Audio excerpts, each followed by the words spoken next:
Salut tout le monde, Linux. Bon, je pense que la plupart des gens qui utilisent un ordinateur en 2025 connaissent ce mot. Et je pense qu'une bonne partie de ces gens-là ont une idée bien précise de ce qu'est Linux et pensent que ça ressemble à ça. Alors qu'en réalité, Linux, ça ressemble surtout à ça. D'ailleurs, si vous regardez cette vidéo, il y a de fortes chances que vous fassiez partie des 3 milliards de personnes qui utilisent Android sur leur téléphone. Et bah, je suis ravi de vous apprendre qu'Android est basé sur un noyau Linux, donc techniquement, vous utilisez Linux. Parce qu'en réalité, Linux, ça veut pas dire grand-chose. À la base, Linux, c'est juste le noyau d'un système d'exploitation. Et comme le noyau d'un abricot, si vous le plantez dans la terre, ça vous donnera un abricotier avec des fruits, mais vous n'êtes pas obligé de manger le noyau de l'abricot pour apprécier l'abricot. Pour la forme, on va dire que vous avez compris. Ce que je veux dire, pour être plus sérieuse, c'est que Linux, c'est juste la base d'un système d'exploitation, et pas le système d'exploitation en lui-même. On peut comparer Linux au noyau de Windows, mais on peut pas comparer Linux à Windows 11 par exemple. Ce serait comme comparer le noyau d'un abricot avec un abricot entier. Et si vous voulez comparer deux abricots, j'adore les abricots, vous devez comparer Windows 11 à Linux Mint par exemple.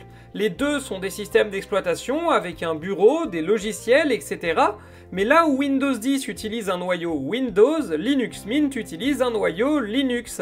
Parce que là où Windows est un logiciel propriétaire, tout ce qui entoure Windows appartient à Microsoft et n'est utilisable par personne d'autre que Microsoft, Linux est un noyau totalement libre, ce qui signifie que n'importe quel programmeur a le droit de l'utiliser pour créer son propre système d'exploitation. Linux, c'est donc une très grande communauté de systèmes d'exploitation, certains développés par des entreprises, d'autres par des associations, d'autres encore par des personnes seules, avec beaucoup d'objectifs très différents. Certains de ces systèmes servent à gérer des serveurs, d'autres sont utilisés pour faire de la programmation, et ceux dont on parle sur cette chaîne sont ceux qui servent à l'usage quotidien des utilisateurs lambda et qu'on pourrait comparer à Mac ou Windows. À la différence que les systèmes d'exploitation Linux, qu'on appelle aussi des distributions, ont un code entièrement libre, ce qui veut dire qu'il peut être réutilisé par n'importe qui. Imaginez une maison entièrement ouverte où l'on pourrait rentrer, observer comment elle est construite et ensuite partir pour aller construire sa propre maison à côté. Mais du coup, si à part ça, c'est pareil, avoir un OS Linux, qu'est-ce que ça change? Et pourquoi est-ce qu'à chaque fois que vous avez un problème sur Windows, il y a un petit malin qui arrive pour vous dire « Gneu gneu gneu, si t'avais Linux, t'aurais pas eu ce problème ». Je suis un peu ce genre de personne. Et bah, c'est parce que votre pote est chiante déjà, mais c'est aussi pour d'autres raisons. Et la première, peut-être la plus importante, c'est la liberté d'utilisation. Sur Windows, vous n'avez quasiment pas le choix. Vous avez une interface presque pas personnalisable, et ça fait des années que Microsoft fait tout pour vous forcer à utiliser ces outils, en rendant plus difficile d'utiliser autre chose qu'Edge pour aller sur Internet, ou encore en vous obligeant à être connecté en permanence à votre compte Microsoft. Alors qu'une distribution Linux ne vous oblige à rien. Même l'environnement de bureau est optionnel. Beaucoup de distributions en proposent même plusieurs. Par exemple, Solus, qui est celle que j'utilise, propose par défaut Budgie, KDE, XFCE et GNOME. Et les quatre ont leur propre manière de fonctionner. Si vous voulez une interface simple et ergonomique mais proche de Windows, vous pouvez aller sur Budgie. Si vous voulez une interface ergonomique mais complètement différente, GNOME est un must. Si vous voulez tout personnaliser vous-même, KDE est le meilleur choix. Si vous avez besoin d'un truc léger pour un vieux PC, XFCE sera mieux. Mais quoi que vous choisissiez, c'est la même chose sous le capot. Pour vous donner une idée de jusqu'où vous pouvez aller, des petits malins se sont amusés à créer des copies carbone de Windows et de Mac à l'intérieur de Linux. Ces deux captures d'écran ne viennent ni de Windows 10 ni de macOS. Les deux sont issus de Linux, et vous pouvez les reproduire vous-même en suivant des tutos disponibles gratuitement. Et bien sûr, aucune distribution Linux ne vous oblige à utiliser ces produits en vous faisant comprendre que ça ne marchera pas si vous ne le faites pas.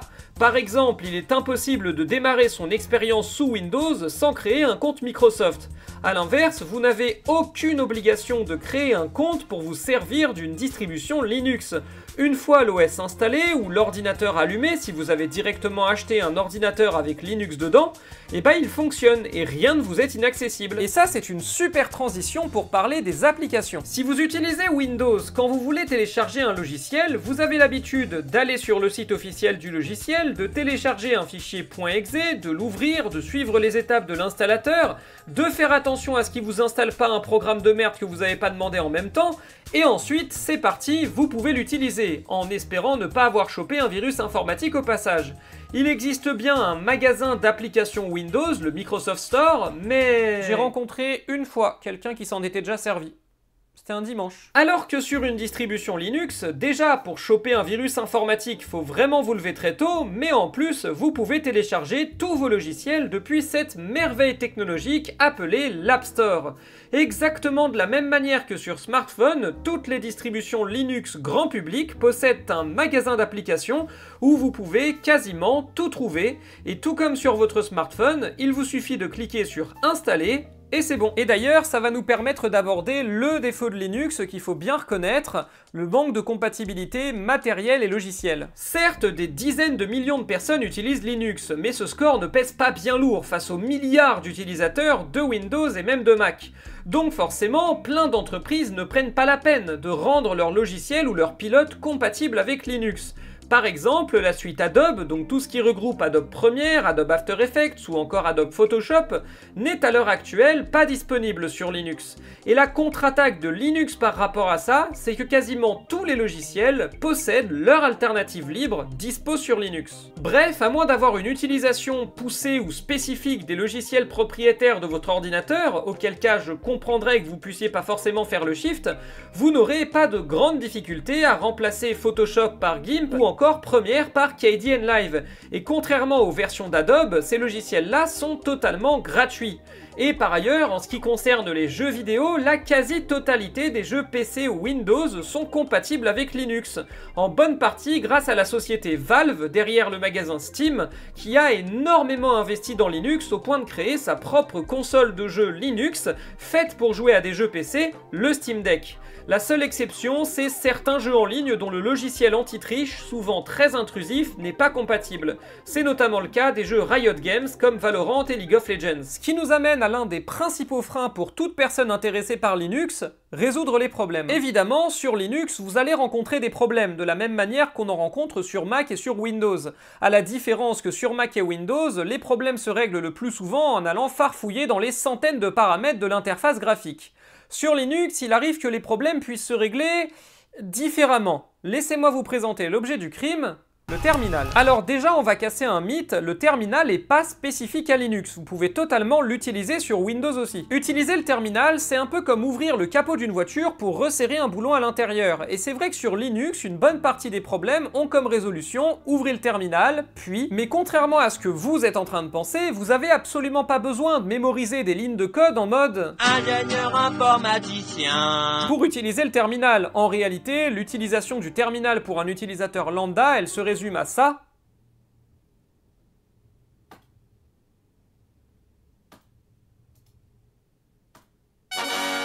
J'utilise Linux depuis 4 ans et je connais une commande. Et encore, je la copie-colle aussi. Par ailleurs, un truc que je vous recommande de faire quand vous démarrez sur Linux, c'est de mettre en favori de votre navigateur le forum de la communauté française de votre distribution. Par exemple, celle de Linux Mint, si vous utilisez Mint, vu que c'est la distribution la plus souvent recommandée. C'est un site internet sur lequel vous pouvez créer un compte afin de demander de l'aide si d'aventure vous rencontrez un problème. Il m'est arrivé d'avoir un souci avec mon système, de poster sur le forum « J'ai ce souci, est-ce que vous pouvez m'aider ?» à 16h40 et d'avoir une réponse à 16h44. Même en envoyant à 23h30, j'avais une réponse à minuit et des gens qui continuaient de m'aider à 1h du mat. Et c'est des bénévoles qui font ça, pas des gens rémunérés en entreprise. Et enfin, il y a un autre argument qui est beaucoup utilisé en faveur de Linux, la protection des données personnelles. Alors je vais quand même mettre un holà là-dessus, Linux ne vient pas par défaut avec la protection de vos données personnelles. Pour rappel, Chrome OS, l'OS de Google, est une distribution Linux. Et pourtant, Google, comme vous le savez peut-être, est réputé pour l'utilisation ad nauseam de vos données personnelles de manière pas toujours très légale. Si initialement cette collecte de données sert juste à vous proposer des services personnalisés, notamment des pubs personnalisées, ce qui est déjà débattable vu que ça pousse à la consommation, mais bon, on va pas épiloguer là-dessus, elle pose aussi des questions éthiques parce que si une entreprise privée possède autant d'informations sur vous, comme votre identité, votre lieu d'habitation, vos habitudes de vie, les lieux de vous fréquenter ou encore vos opinions politiques, elle peut tout à fait transmettre ces informations à un pays qui basculerait dans un régime autoritaire.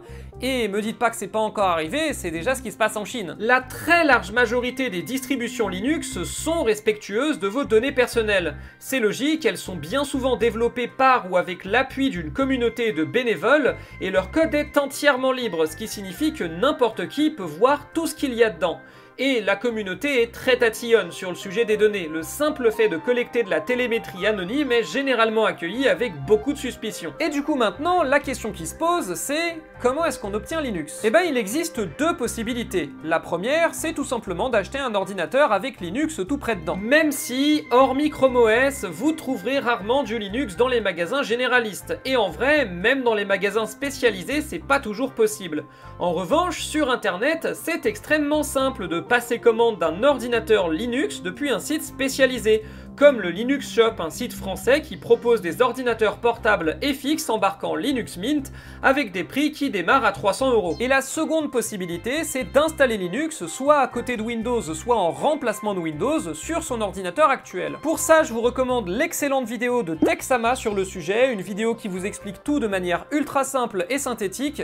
Lui, il a pris pour exemple la distribution grand public Ubuntu, mais ça peut marcher avec toutes les distributions aussi. Aujourd'hui, c'est vrai que Linux est en grande partie utilisé par des personnes qui s'intéressent à l'informatique et à leurs proches qu'ils ont réussi à convertir de force. Mais cet état des choses pourrait changer. Aujourd'hui, les bureaux Linux sont largement en mesure de faire concurrence à ceux de Windows et de Mac. Et la seule raison pour laquelle ces deux-là sont encore largement majoritaires, c'est qu'ils sont beaucoup plus faciles à trouver dans le commerce. Et c'est pour ça que des initiatives comme des marques dédiées à des ordinateurs grand public avec Linux dedans, ou encore des sites internet vous permettant d'acheter des ordinateurs Linux reconditionnés sont de plus en plus fréquentes et pourraient bien se généraliser à l'avenir. Sur ce, moi je vous laisse, et à la prochaine tout le monde!